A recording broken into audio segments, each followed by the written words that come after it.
Bonsoir tout le monde et ravi de vous retrouver. J'espère que vous allez pouvoir en profiter de ce que nous allons vous proposer ce soir afin de pouvoir réviser le module d'apprentissage numéro 2. Donc, vous savez très bien que vous pouvez lever la main, donc si vous voulez participer, sinon écrire par message afin que je vois vos messages et que je puisse vous répondre. Puisque, on ne peut pas tout faire en une séance pour préparer le devoir de synthèse, donc j'ai opté pour le travail sur la partie langue, puis je vais vous proposer un sujet décrit et on va voir ensemble comment on peut réussir à travailler un sujet d'essai qui porte sur le module d'apprentissage numéro 2, Histoire d'amour. Bien, j'ai commencé donc par la leçon qui porte sur la caractérisation. Je vous rappelle, donc, qu'est-ce que la caractérisation? Est-ce que vous avez déjà travaillé sur cela en classe ou bien est-ce que vous avez une idée sur le sens du mot caractériser? Qu'est-ce qu'on entend par cette leçon qu'on voit uniquement en quatrième année? Bon, la caractérisation, c'est une leçon qui fait partie du module d'apprentissage numéro 2. D'accord? Qu'est-ce que caractériser? Regardez, je vais vous expliquer. Tu vas caractériser, c'est-à-dire on va attribuer attribuer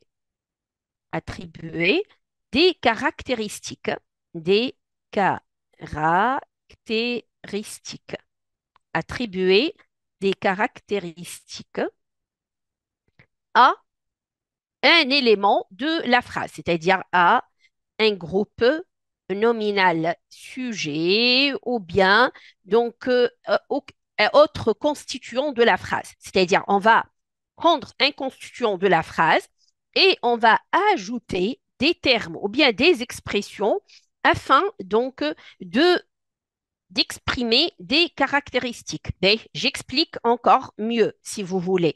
Si, par exemple, je vous donne l'exemple suivant pour comprendre. Je prends, je dirais par exemple, dans le texte, je ne sais pas si vous avez vu ou non, je dis par exemple, Monsieur de Nemours est fou amoureux et fou amoureux de la princesse de Clèves. De la princesse de Clèves. Bien. Il s'agit ici d'un énoncé, c'est-à-dire voilà une phrase, ou bien ce qu'on appelle un énoncé. D'accord?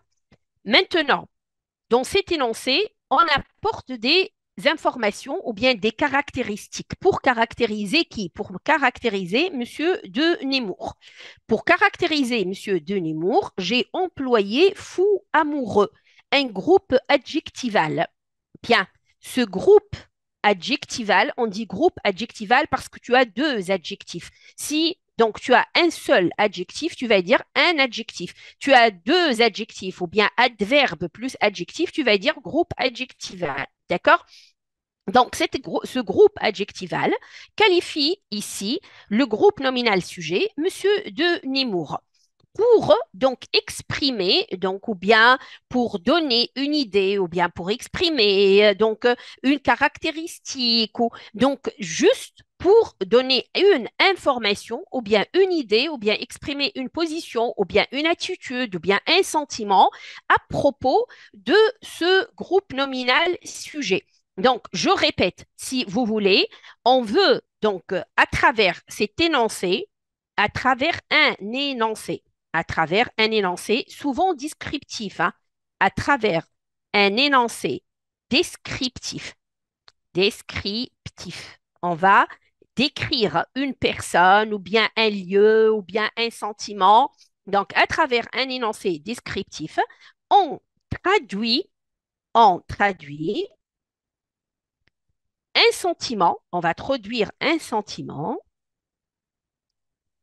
ou bien on va traduire une une attitude, ou bien on va exprimer, donc on traduit ou on exprime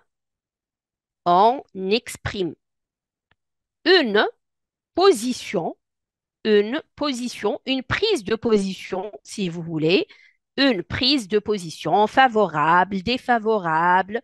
Donc, on va donc de toutes les façons exprimer, je répète, soit un sentiment, une attitude, une prise de position, donc si vous voulez, une sensation aussi, une sensation, une émotion, une émotion.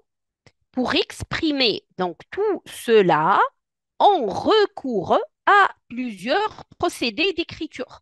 Bien, quels sont les procédés auxquels on recourt généralement?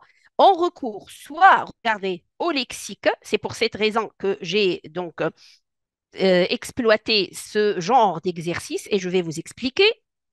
Soit donc on utilise d'autres procédés donc grammaticaux ou bien stylistiques. D'accord?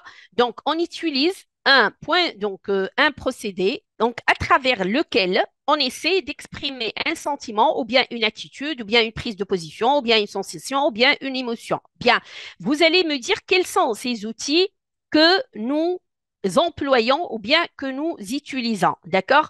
Donc, si on demande quels sont ces procédés que nous utilisons ou bien auxquels on recourt, donc il faut bien se renseigner. D'accord? Qu'est-ce qu'on utilise, par exemple? On utilise des procédés, donc les procédés suivants. Les procédés suivants sont utilisés, sont utilisés pour caractériser, caractériser et exprimer ou traduire, ou traduire, pour exprimer ou traduire notre attitude, attitude ou prise de position, ou prise de position, ou tout simplement position. Bien,